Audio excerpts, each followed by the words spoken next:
함께 나눌 하나님 말씀은 신약성경 누가복음 12장 15절에서 21절까지 말씀입니다. 누가복음 12장 15절로 21절까지 말씀 봉독합니다. 그들에게 이르시되 삼가 모든 탐심을 물리치라. 사람의 생명이 그 소유에 넉넉한 데 있지 아니하니라 하시고, 또 비유로 그들에게 말하 이르시되 한 부자가 그 밭에 소출이 풍성함에 심중에 생각하여 이르되 내가 곡식 쌓아둘 곳이 없으니 어찌할까 하고, 또 이르되 내가 어떻게 이렇게 하리라. 내 곡간을 헐고 더 크게 짓고 내 모든 곡식과 물건을 거기 쌓아두리라. 또 내가 내 영혼에게 이르되 영혼아, 여러 해 쓸 물건을 많이 쌓아두었으니 평안히 쉬고 먹고 마시고 즐거워하자 하리라 하되, 하나님은 이르시되 어리석은 자여, 오늘 밤에 내 영혼을 도로 찾으리니 그러면 내 준비한 것이 누구의 것이 되겠느냐 하셨으니, 자기를 위하여 재물을 쌓아두고 하나님께 대하여 부요하지 못한 자가 이와 같으니라. 아멘. 사랑하는 성도 여러분, 한 주간 평안하셨습니까? 우리 하나님의 은혜가 우리 모든 성도들과 그 가정과 일터 위에 날마다 함께 하시기를 주님의 이름으로 축복합니다. 오늘은 행복을 위해 필요한 것이란 제목으로 우리 함께 말씀을 나누겠습니다. 작년까지도 좀 유행했던 말 중에 하나인데요, 파이어족이란 단어 혹시 들어보셨나 모르겠습니다. 파이어는 불 혹은 직장에서 해고당할 때 쓰는 영어이기도 하지만, 네 가지 단어를 축약해서 이 파이어란 단어를 만들어서 젊은 세대가 많이 씁니다. 이 Financial Independence, Retire Early, 이거 앞자를 따서요, 그래서 파이어를 만든 건데, 이 뜻은 재정적으로 독립해서 빨리 은퇴하고 싶다, 이런 뜻입니다. 그럼 어느 정도로 빨리 은퇴하고 싶으냐라고 하면 30대, 아무리 늦어도 40대에는 직장 생활 안 하고, 그러니까 돈에 있어서 좀 자유로운 세대의 그 심정을 반영한 거라고 생각이 드는데요. 근데 이거를 하려면 돈을 많이 벌어야 되지 않겠습니까? 젊을 때. 그래서 이러한 유튜브 채널이 상당히 많더라고요. 생각보다 이 파이어족들에게 정보를 제공하고 생각을 바꾸게 하는, 한 번에 왕창 벌어서 빨리 퇴직하는 게 행복한 길이야, 이런 메시지를 전하는 유튜버 개인 방송들이 수백 개입니다. 여기서 어떻게 돈을 벌 수가 있지? 20대 젊은 나이에 어떻게 돈을 버나? 이들이 대개 물론 개인적인 차이가 있고 뭐 수백억을 얘기하는 사람도 있지만, 대부분 평균 액수는 13억 7천만 원이라고 통계가 나왔더라고요. 그래서 30대 초반에 이 정도 돈 벌어서 40살 되기 전에 퇴직하는 게 행복하다, 뭐 이런 논리인데요. 그 돈을 어떻게 벌겠습니까? 그 나이에 세 가지밖에 없죠. 부동산, 주식, 코인, 뭐 이 정도입니다. 그래서 이렇게 주로 투자를 통해서 돈을 벌고 그걸 가지고 내가 하고 싶은 대로 살면 행복해진다, 이런 말들인데요. 실제로는 그런 투자를 해서 돈을 버는 것 자체도 어렵지만, 그러나 또 하나 제가 근본적으로 던지고 싶은 것은, 만약 그런 수십억 원이 있다면 정말로 자기가 하고 싶은 걸 다 할 수 있느냐라는 질문을 하고 싶습니다. 여러분 살아보니까 어떠세요? 돈만 있으면 내가 하고 싶은 걸 다 할 수 있을까요? 아니, 어쩌면 돈으로 하고 싶은 것만 할 수 있다, 그걸 하고 싶다, 돈으로 할 수 있는 것만 하고 싶다는 사람은 상당히 수준 낮은 인생을 사는 것 아닌가 하는 생각을 해봅니다. 글쎄요, 제 의견에 동의하실 수도 있고 반대하실 수도 있는데요, 오늘 본문은 명확하게 돈에 대해서 말씀하고 있습니다. 예수님이 돈에 대한 가르침 참 많이 주고 계시지만, 이 누가복음 12장에서는 이 예수님의 가르침을 듣기 위해서 많은 사람이 모여 있어요. 그래서 1절에 보면 2만 명이나 되는 사람이 모여가지고 서로 밟힐 만큼 수많은 사람들이 모여 있습니다. 그러니까 이들에게 예수님이 말씀을 가르치시는 것은 그만큼 당시에 사람들로부터 주목받고 또 인기도 있었다는 걸 인정하는 거죠. 그런데 그 중에 한 사람이 갑자기 튀어나와요. 13절에 보면 한 사람이 나와서 예수님에게 독대하면서 요구를 하나 합니다. 상당히 특별한 경우죠. 수만 명이 모여있는 가운데 예수님과 1대1로 대화를 할 수 있다는 것만으로도 특별한데, 이 사람이 하는 그 요청 내용도 또 특별합니다. 뭐라 그러냐면, 예수님, 내 형에게 이야기 좀 하셔서 유산을 나누어 달라고 말씀 좀 해주세요. 이 정도로 예수님께 말씀할 정도 같으면 이 본인은 그 얼마나 심각하게 생각했겠습니까? 유산을 나누어 달라는 거예요. 억울한 거죠. 이 사람 이름은 나오지 않으니까 편의상 동생이라고 한번 지칭하겠습니다. 이 동생은 형한테 억울한 게 있는 거죠. 원래 이 당시의 율법은 제일 큰 형이, 제일 큰 장자가 대부분 많이 가져갑니다. 그렇더라도 내 몫이 있는데 내가 생각하는 내 몫을 받지 못한 경우라고 봐야 되겠죠. 그러니까 억울한 거예요. 속상하죠. 억울하고 속상하고 이것이 이 동생 입장에서는 예수님이 해결해 주셔야 할 정말 불공정한 문제라고 생각한 것 같습니다. 여러분, 유산의 문제는요, 대부분 비슷하더라고요. 여러분, 유산을 받는 게 좋아요? 안 받는 게 좋아요? 대답은 안 하셔도 됩니다.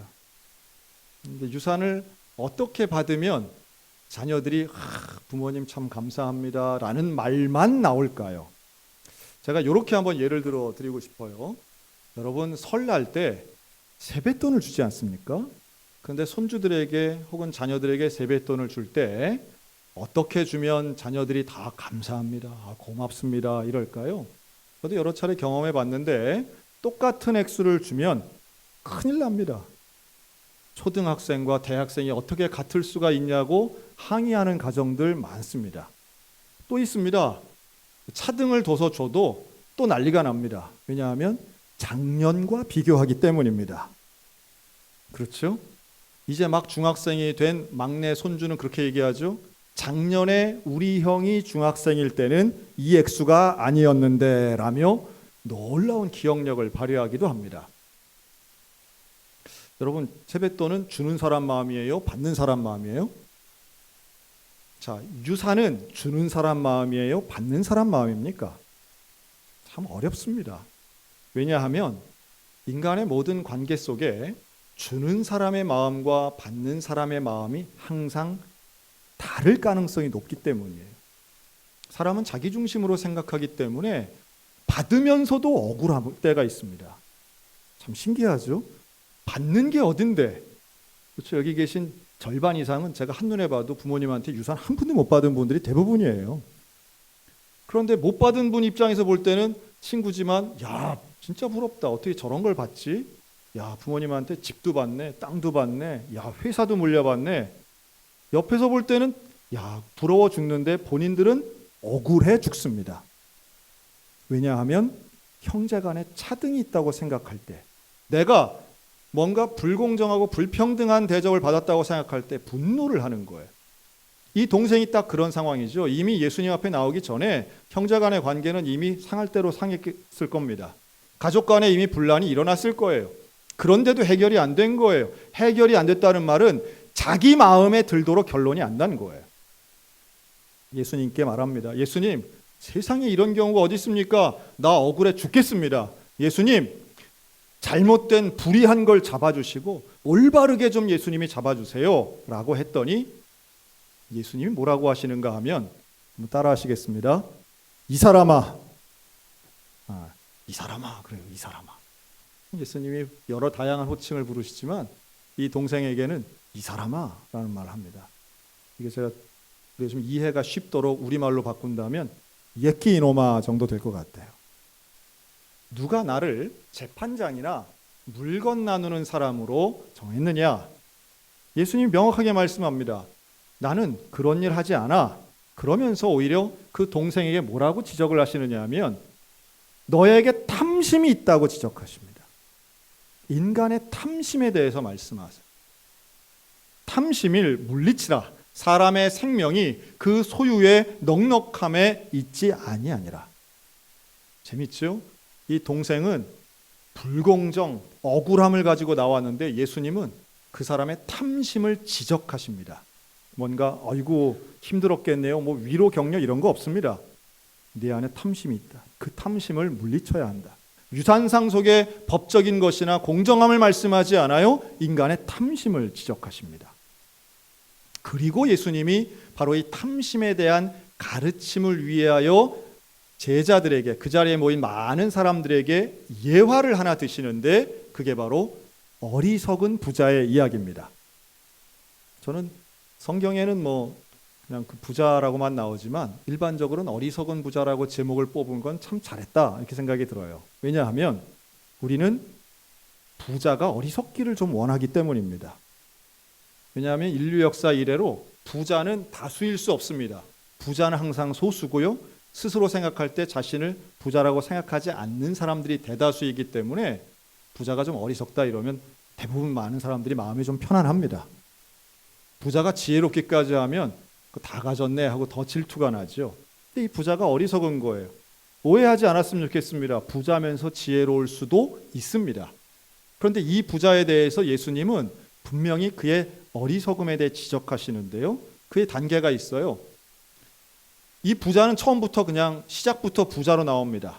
그런데 이 부자가 밭에 소출이 엄청나게 많아진 거예요. 여러분, 밭에 소출이 많은 건 죄입니까? 복입니까? 자, 아예 대답을 아예 안 하시네. 밭에 소출이 많은 건 좋은 거죠. 죄 아닙니다. 또 밭에 소출이 많기 위해서는 이 부자는 노력을 했거나 신기술을 썼거나 뭐 다양한 방법들을 동원했을 거예요. 애 많이 썼을 겁니다. 그래서 소출이 점점 늘어나는 거예요. 얼마나 늘어나는가 하면 곡식이 너무 많아서 이것을 다 보관하기 어려울 정도로 소득이 많아집니다. 이게 이때 당시니까 이런 밭의 소출이라고 말하죠. 아마도 오늘 같으면 돈이 너무 많이 벌려가지고 자기가 얼마 버는지도 모르는 사람, 그런 사람이 존재할까 싶긴 한데 어쨌든 이걸 어디다가 투자할지 어느 은행에 맡겨야 할지 고민되는 그런 사람이라고 해도 무방할 겁니다. 그래서 고민하는 거예요. 이 부자가 고민합니다. 이걸 어떻게 하지? 그리고 스스로 생각하고 결론을 냅니다.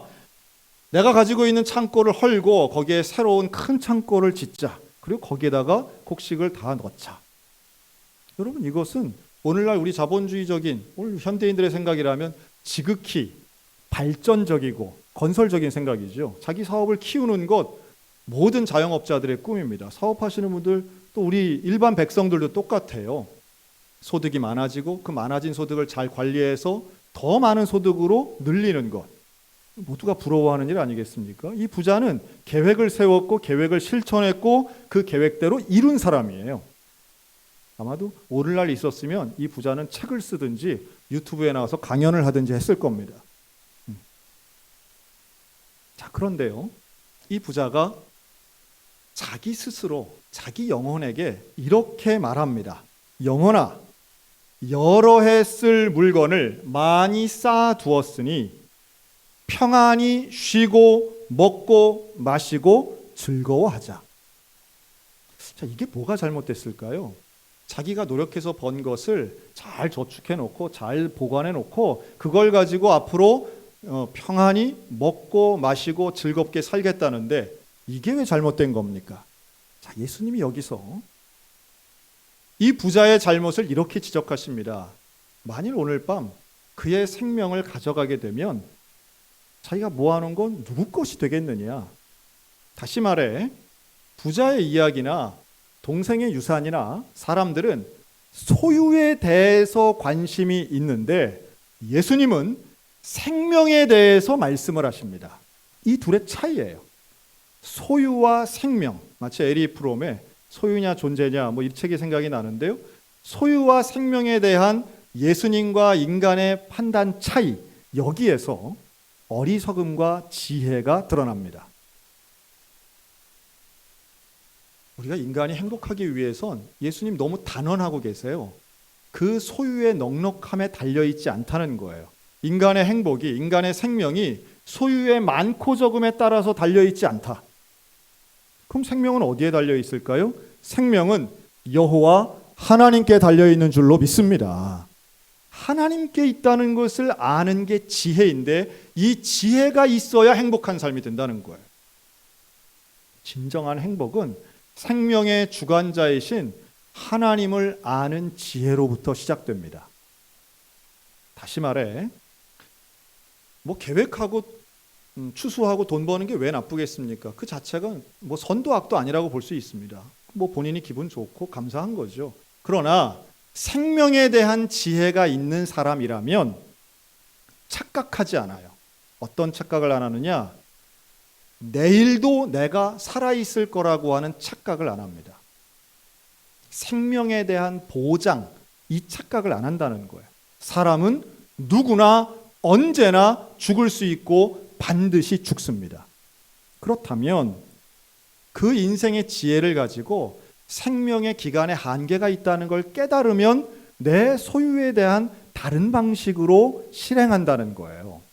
즉, 자기만을 위하여 사용하지 않게 됩니다. 왜냐하면 생명의 주관자가 하나님이시기 때문에 하나님이 원하시는 소유와 하나님이 원하시는 지출을 하게 됩니다. 이게 지혜로운 부자들이 갖는 삶의 방식이라고 저는 믿습니다. 어리석은 부자는 모아만 놓고 자기만 위해서 씁니다. 그러나 지혜로운 부자는 모으는 것도 하나님의 은혜가 있어야 모을 수 있다고 믿고 내 생명이 유한하기 때문에 가장 의미 있는 하나님이 바라시는 곳으로 사용하려고 노력합니다. 인생 앞에 겸손할 수밖에 없는 거죠. 우리 인간이 뭐 대단한 것 같아도요, 사실은 우리가 노력하고 애쓴다고 해서 우리 짧은 인생 살아보니까 어떠세요? 노력하면 되는 게 많던가요? 안 되는 게 많던가요? 그 안 되는 게 훨씬 더 많다는 걸 아는 게 참된 지혜입니다. 그런데 우리가 자본주의에 살다 보니까 이 돈이 많으면 우리가 소위 말해 잘 산다라고 하는 말을 오해할 때가 있어요. 그 옆집 보고 저 집 참 잘 살아 이러면 대개는 그 집이 부요해 이걸로 등가로 우리가 생각하지 않습니까? 그러나 성경에 나오는 잘 산다는 건 돈 많은 걸 잘 산다고 절대 얘기하지 않습니다. 하나님의 지혜, 하나님이 원하시는 삶, 하나님과 함께하는 삶, 이게 잘 사는 것인데 참 우리가 노력하고 애쓰면 뭐든 다 될 것 같고 돈이 많으면 소위 말해 돈이 많이 있으면 평안하게 여생을 살 것 같은 이런 세속적 믿음이 우리에게 있는 거죠. 부자가 그런 말을 하는 거예요. 평안히 먹고 마시고 즐길 일만 남았다. 그런데 그날 저녁 죽으면 이건 뭐 아무런 것도 의미가 없는 이 가르침이라는 거죠. 근데 주님 분명히 말씀합니다. 29절에 무얼 먹을까 무얼 마실까 구하지도 말라 근심도 말라. 사람이 생각하는 의식주의 문제, 물질의 문제는 분명히 필요하지만 그거 구하지도 말라는 거예요. 왜요? 하나님이 주신다는 약속이 있습니다. 우리가 아무리 신앙인이어도 필요하잖아요, 돈이. 그런데 하나님 약속하시는 거예요. 너희가 먹고 살 만큼은 내가 준다는 거예요. 이거 좀 이상하죠? 하나님이 나에게 돈을 주신다고? 하나님 내게 음식을 주신다고? 여러분, 이것을 받아들이는 것이 믿음인 줄로 믿습니다. 우리가 하나님을 믿는다는 건 이 부분을 믿는 거 상당히 중요합니다. 내 인생을 살게 하신 하나님이, 생명 주신 하나님이 그 생명을 누리며 살 수 있도록 또 해주신다라고 하는 그 믿음인 것이에요. 우리는 하나님으로부터는 복만 받는다고 생각하지만 그 복은 사는 건 기본이고 뭔가 더해지는 복을 누리는 이런 삶을 기대하지만 사실은 그 복을 받는 토대가 되는 생명을 하나님이 주신다라고 하는 사실이에요. 이게 얼마나 중요한 겁니까? 누가 염려함으로 키를 한 자라도 더할 수 있느냐? 이 말씀은 하늘의 새를 보고 들의 백합화를 보라고 하는 말씀이 누가복음 12장 여기에 나오는 거예요. 그리고 염려하지도 말고 살아계신 하나님을 의지하고 믿는다면 그 믿음 따라 살아가는 것, 이게 진짜 행복한 삶인 거야 라고 예수님이 반복해서 가르치십니다. 우리가 처음 탐심으로부터 시작해서 부자의 어리석음과 함께 이제는 하나님을 믿는 믿음으로 말씀하시는 이 예수님의 가르침을 우리가 잘 기억할 필요가 있습니다. 인간의 탐심은 채워지지 않아요. 끝없이 요구합니다. 더 많이, 더 높이, 더 올라가길 원하죠. 그런데 예수님의 가르침은 그것과는 좀 달라요. 네가 원하는 것은 사실 하나님 다 주시는 거야. 오히려 너는 그 하나님의 나라와 의를 구하기만 해라. 그러면 다 너에게 주실 거야 라고 말하면서 스스로 부요한 사람 말고 하나님에 대하여 부요한 사람이 돼야 돼. 그리고 그 유명한 구절 34절, 너희 보물이 있는 곳에는 너희 마음도 있으리라. 보물과 마음, 육과 영, 생명과 구원에 대해서 예수님은 말씀하고 있습니다. 그러니까 우리가 진짜 행복하기 위해서 뭐가 필요할까 생각하면 바로 이 하나님에 대한 지혜와 하나님의 말씀에 대한 믿음이 정말로 중요하구나 하는 걸 깨닫습니다. 왜냐하면 탐심으로 물질로는 행복해질 수 없기 때문이에요. 제가 한 어린이의 이야기를 좀 해드리고 싶은데요. 이 경민이라는 어린이입니다. 이 경민이가 태어나고 2살쯤 되었을 때 아버지가 이제 집을 나가세요. 집에서 이제 갑자기 없어지신 거예요. 사업이 부도나고 이러면서 무책임하게 가족을 버리고 떠나버리셨어요.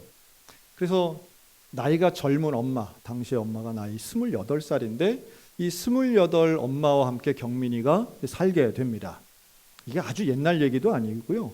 사실은 80년대 일어난 이야기고 초등학교에 들어가서는 90년대 초반이 됩니다. 80년대 초반생인 거예요. 그래서 초등학교를 들어가선 초등학교 4학년 때인데 신문 보급소를 찾아가서 사장님한테 나 신문 좀 돌리면 좋겠다고 이렇게 얘기를 한 거예요. 왜냐하면 너무 집이 가난하니까. 엄마가 일한다고 파출부도 하시고 뭐 유아 도우미도 하시고 방문 판매도 하시는데 집이 너무 가난한 걸 자기 눈에 보기에도 어려워 보여서 신문을 돌리려고 들어간 거예요.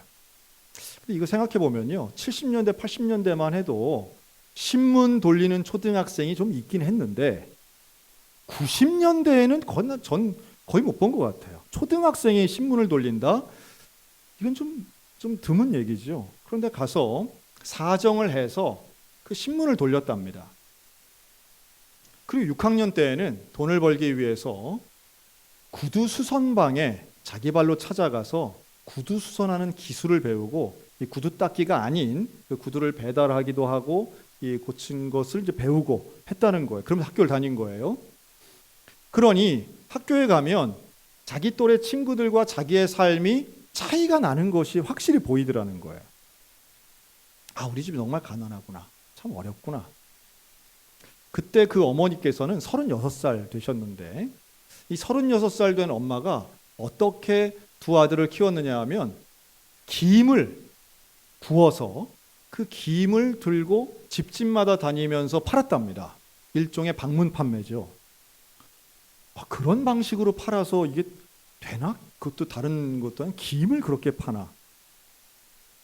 그런데 놀라운 건 이 경민이가 이런 고백을 합니다. 객관적으로 보면 우리 집 참 가난하고 참 비참하고 어려웠지만 정직하게 얘기해서 단 한 번도 스스로를 불행하다고 생각해 본 적이 없다는 거예요. 초등학교 때도 중학교 때도 지금까지도. 왜 그럴까? 이제 물어보잖아요. 왜 불행하다 생각을 안 했냐라고 했더니 거기에는 이유가 하나 있는데 어머니 때문이었다는 거예요. 어머니가 어떻게 했느냐? 두 가지를 소개합니다. 첫째는 매일 아침마다 이 어머니가 새벽 기도를 나가신 거예요. 여러분 95년도 36살 된 이 어머니가 새벽 예배를 나가는 걸 한번 상상을 잘 해보세요. 그런데 새벽 예배를 나가기 전에 이 아들 경민이 머리에 손을 얹고 기도합니다. 새벽 예배 갔다 오면 또 경민이 머리에 손을 얹고 기도해요. 평소엔 너무너무 밝은 어머니신데 기도만 하면 눈물이 쏟아지는 거예요. 자고 있는 아들의 머리에 손을 얹고 기도하는 어머니가 눈물이 툭툭툭 떨어져요. 그 눈물을 본 이 아들이 6학년 때부터는 구두 수선도 하지만 새벽 예배를 엄마랑 함께 나갔답니다. 놀랍지 않습니까? 어떻게 그런가? 엄마랑 같이 새벽 예배 나가는 거. 그리고 두 번째, 이 엄마가 보여준 또 하나의 특징적인 모습이 있는데요. 그 더운 날 땀을 뻘뻘 흘리면서 집집마다 가서 김을 팔면서 이 엄마가 어떻게 김을 팔았느냐 하면 전도하면서 김을 팔더래요. 김 파는 건 실패해도 사장님, 예수님 믿으셔야 됩니다. 저는 예수 믿고 참 기뻐요. 저는 예수님 때문에 참 감사하며 살고 있어요. 이런 말을 하며 김을 팔고 있더라는 거예요. 그 어머니를 보면서 이 경민이는 그렇지. 우리 집 가난할 뿐이지 우리는 너무 감사해. 우리 집은 돈이 좀 부족할 뿐이지 너무 기뻐. 행복해. 여러분 행복이 어떤 근본적 비결 아니겠습니까? 그리고 대학을 갑니다. 교회 생활을 하면서 하나님의 은혜를 받고 수련회 가서 성령 받고 그리고 조금 늦은 나이에 신학교를 갑니다. 이 경민이는 신학교 가서 전도사가 되고요. 그러면서 찬양이 너무 좋아서 찬양 사역을 하면서 곡을 씁니다. 그리고 그 썼던 곡이 화려하지 않아도 정결하게 사는 삶, 가진 것이 적어도 감사하며 사는 삶, 내게 주신 작은 힘 나눠주며 사는 삶, 이것이 나의 삶의 행복이라오. 우리가 가끔 부르는, 또 오늘 이따가도 부를 행복이란 찬양입니다. 이걸 작사 작곡한 손경민 목사님이에요. 우리가 잘 부르는 은혜라는 찬양도 이분이 지은 겁니다. 왜 그렇게 그 찬양이 와서 마음에 닿았을까? 왜 부르면 감동이 되었을까? 보니까 이 젊은 목사님, 41살 된 손경민 목사님에게는 바로 그런 스토리가 있었더라고요. 남들이 볼 때는 가장 불행해 보이지만 하나님과 함께하는 그 가정은 가장 행복했다라고 하는 거예요.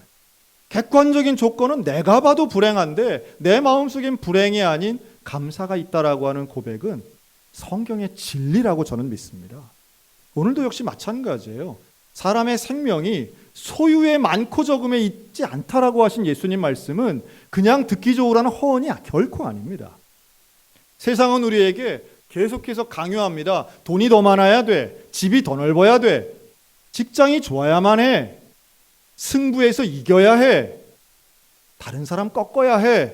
다른 사람보다 나아야 그게 행복인 거야. 경쟁을 이야기하지만 그래서 소유를 많이 하는 것만에 집중하지만 우리 예수님은 오히려 그런 사람에게 탐심을 물리치라고 말씀하고 있습니다. 오히려 예수님은 생명에 대해 말씀하고 있습니다. 여러분, 오늘 우리에게 그 생명 주신 예수님 붙잡는 지혜가 있기를 주의 이름으로 축원합니다. 그 생명 주신 예수님과 동행하는 믿음이 있으셨으면 좋겠어요. 여러분, 그것이 오늘 우리를 진짜 기쁨으로, 진짜 만족함으로 인도하는 행복의 비결이라고 믿습니다. 왜냐하면 세상이 주는 어떤 것도 한계가 있기 때문이죠. 결국은 다 사라지게 마련입니다. 아무리 좋아 보이는 것도, 아무리 대단해 보이는 것도, 아무리 보장해 주는 것 같아 보이는 것이 있어 보일지라도 결국 약간의 시간만 지나면 다 사라지고 말 것들입니다. 성실히 노력해야지요. 돈 버는 것 자체가 나쁘다는 건 절대 아닙니다. 저는 매일마다 새벽마다 기도합니다. 우리 성도들 부자 되게 해 주옵소서. 할렐루야. 우리 성도들 자손들은 지혜로운 부자 되게 해달라고 저는 기도합니다. 그게 왜 나쁘겠어요? 부자 자체가 나쁜 게 아니라 그 부의 방향이 자신만을 향하고 있을 때 이게 탐심이 되고 어리석음이 되는 것이죠. 그 여유로움을 하나님이 원하시는 곳에, 선교에, 구제에, 봉사에 사용한다면 이건 더 칭찬받을 만한 일이 될 것입니다. 하나님은 비싼 거 싫어하시는 분이 아니십니다. 하나님은 비싼 것도 고급도 또 때로는 싼 것도 다 좋아하시는 분이세요. 향유옥합은 비쌌지만 예수님은 향유옥합을 드린 마리아를 칭찬하셨습니다.